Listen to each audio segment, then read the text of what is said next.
The Philistines now mustered their army for battle and camped between Socoh in Judah and Azekah at Ephes-dammim. Saul countered by gathering his troops near the valley of Elah. So the Philistines and Israelites faced each other on opposite hills, with the valley between them.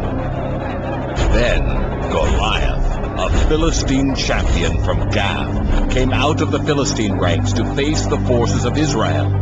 He was a giant of a man, measuring over 9 feet tall. He wore a bronze helmet and a coat of mail that weighed 125 pounds. He also wore bronze leggings, and he slung a bronze javelin over his back. The shaft of his spear was as heavy and thick as a weaver's beam, tipped with an iron spearhead that weighed 15 pounds. An armor-bearer walked ahead of him, carrying a huge shield.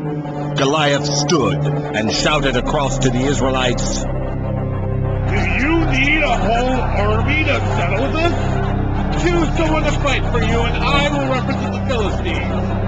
We will settle this dispute in single combat. If your man is able to kill me, then we will be your slaves. But if I kill him, you will be our slaves. I defy the armies of Israel. Send me a man who will fight with me." When Saul and the Israelites heard this, they were terrified and deeply shaken.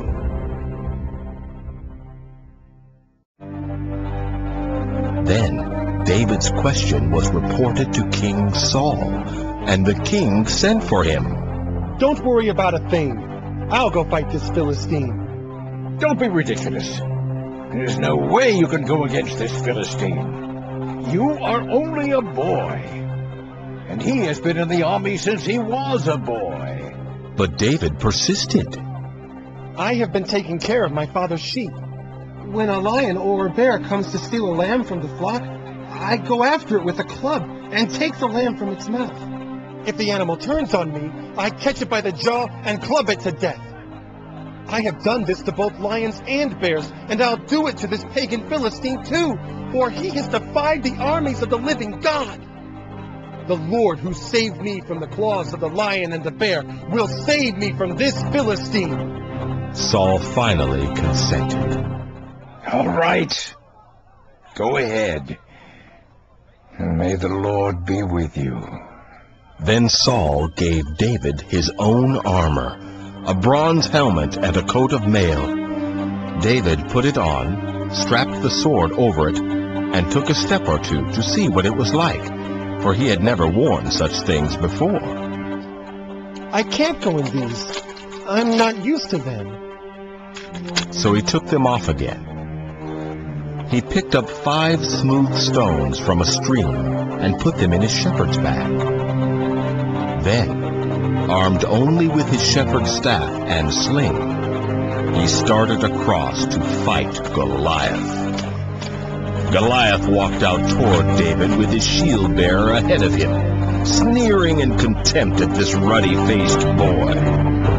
"Am I a dog that you come at me with a stick?"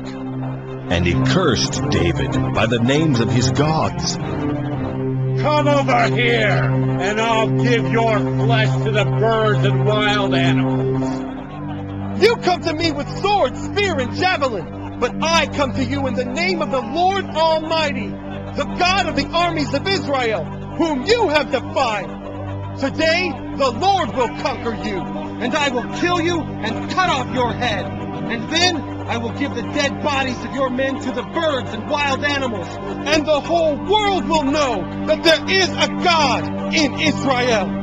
And everyone will know that the Lord does not need weapons to rescue his people. It is his battle, not ours. The Lord will give you to us." As Goliath moved closer to attack, David quickly ran out to meet him.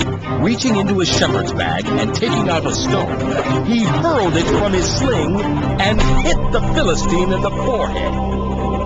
The stone sank in, and Goliath stumbled and fell face downward to the ground. So David triumphed over the Philistine giant with only a stone and sling. And since he had no sword, he ran over and pulled Goliath's sword from its sheath. David used it to kill the giant and cut off his head.